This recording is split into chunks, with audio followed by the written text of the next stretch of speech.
Have you ever found yourself at night wrestling with yourself, wrestling with your conscience, wrestling with your spirit, maybe even wrestling with God?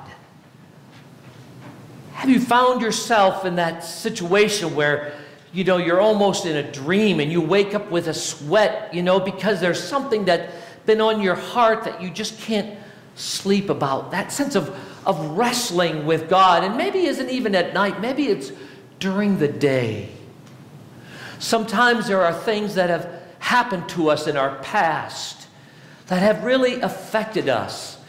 Maybe somebody was molested, or somebody was abused growing up, or maybe there was a sense of a loss of everything you had from a terrible fire. Something that just, made you kind of be this certain person, maybe fearful, mistrustful.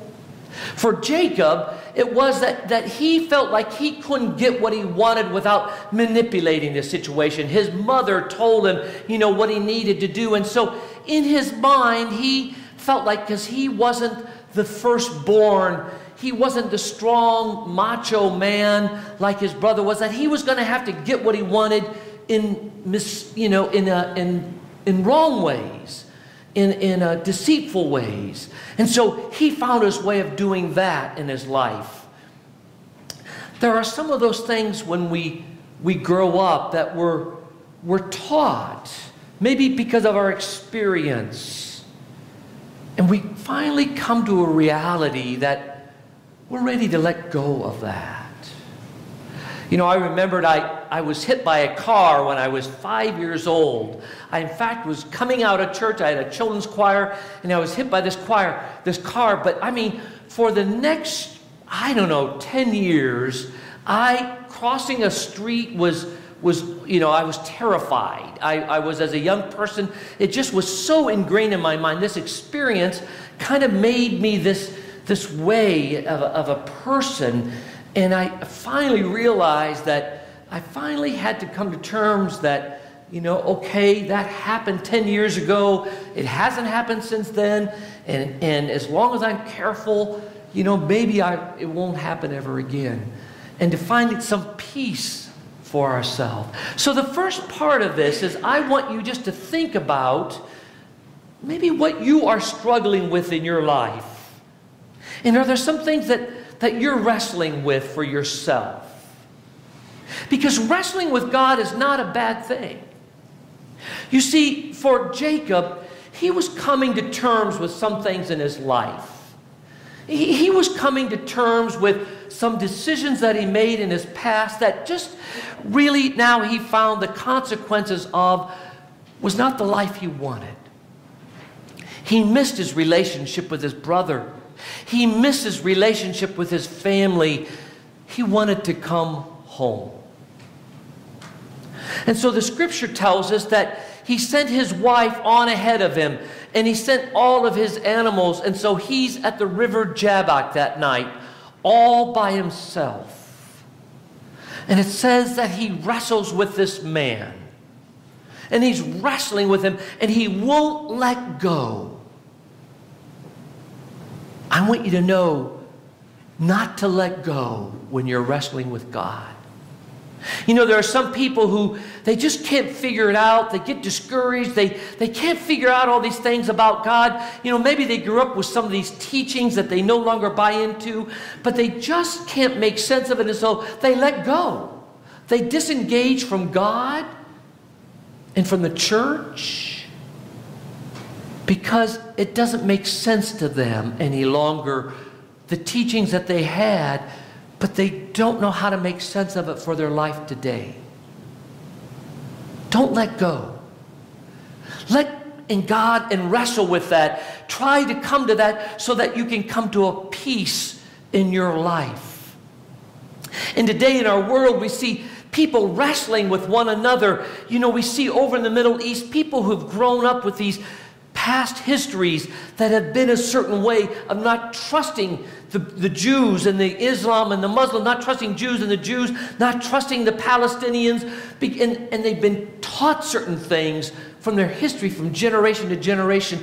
But there are some of those people who are saying, I want to let go of that past. I want to let go of the teachings of my parents because I believe in a God who brings us together as a people. And there are those who are trying to be peacemakers and bridge builders together. Jesus said, blessed are the peacemakers.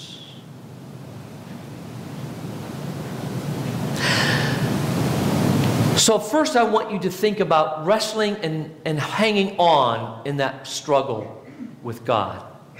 The second part of this is that remember that as he wrestled with him, the scripture tells us that the man wounded his hip and gave him a limp to remind him of the struggle. You know, some of us have gone through things in our life that have wounded us. And maybe we've been healed, but we still have some of that wound inside of us. But there's something good about the wound. For it reminds us of that struggle and that journey we were on. The person who's been abused, who realizes the pain and the struggle they went through, even though that wound has been there for them, maybe it's been hard for them to trust another person, they also can be that person who ministers to someone else. Someone maybe who's gone to jail, and they've gone to jail and they've lost some things. They come out of that experience when they felt like their life was at rock bottom. God restores them and now uses them and uses what they went through. The person who's lost a child is someone who experiences a pain and a loss that many other people cannot even understand. And yet, for that person who's experienced that deep loss, will be able to minister and walk with another person who's experiencing that. Henry Nouwen, this great Catholic writer and priest and caregiver, wrote a book called The Wounded Healer. And in the book, he talks about this sense of the wounded healer, that it is out of our wound that we can minister to another. And so for Jacob, he was wounded, and this limp was to remind him of some of his own rebellion, but also of his reconciliation with God and this new name that is given to him. And that's the third part of it. Jacob is given a new name because he's struggled with God and he hasn't let go, and he says, I won't let go of you until you give me that blessing. The man, the angel, gives him a new name, Israel. By giving him a new name, it gives him a new identity. You are no longer the way of your past. You are now a new creation, a new person. Wouldn't that be kind of nice, just to let go of all the past and kind of have a whole new name and a whole new way? Maybe it's good, but I think there's something good about the past and taking the part of our journey, because that's part of who we are. But it's being transformed. It's being shaped. You know, that's part of the journey we're on, is as we get older, we see that this journey that we've been on, the mistakes we made, the good things we've done, have all been part of this journey of our growing, of our journey together with God, to make us who we are today, to bring us a heart of compassion for another and an understanding for others. That's part of the journey we're on. But part of what the angel wanted Jacob to know is your past does not define your future. What is that saying? Put a period where there's been a comma. Sometimes we need to put a period where something finally needs to be done. Do you find yourself always kind of going back, rethinking the past, going back over and over, and never can let it go? And some piece of that just says, let that all go and live into the future that God has for us. He gives him a new name. Now, the powerful part of the story really comes in the second part, where Jacob now crosses over and sees Esau.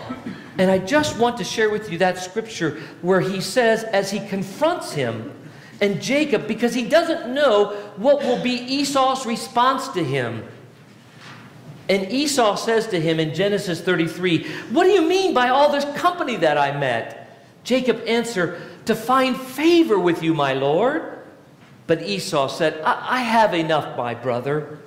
Keep what you have for yourself."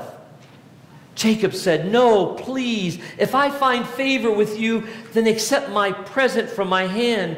For truly to see your face is like seeing the face of God, since you have received me."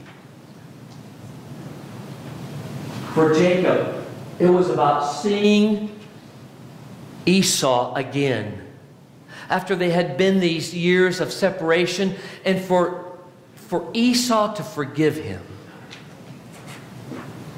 It was for Jacob like seeing the face of God.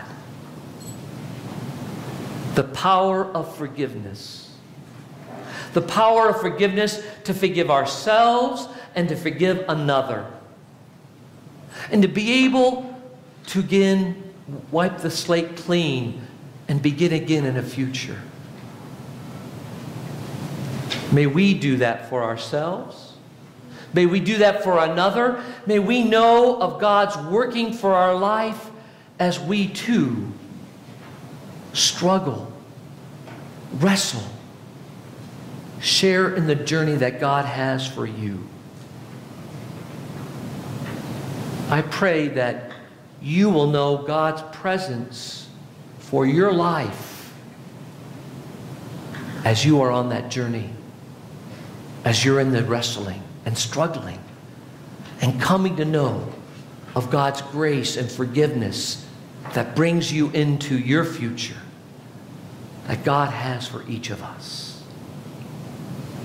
What's those words to that song that when we've encountered God and God has changed our life, shackled by a heavy burden, 'neath a load of guilt and shame, then the hand of Jesus touched me, and now I am no longer the same. He touched me, oh, he touched me, and oh, the joy that fills my soul. Something happened, and now I found he touched me and made me whole. May you know that he will make you whole in his love and grace.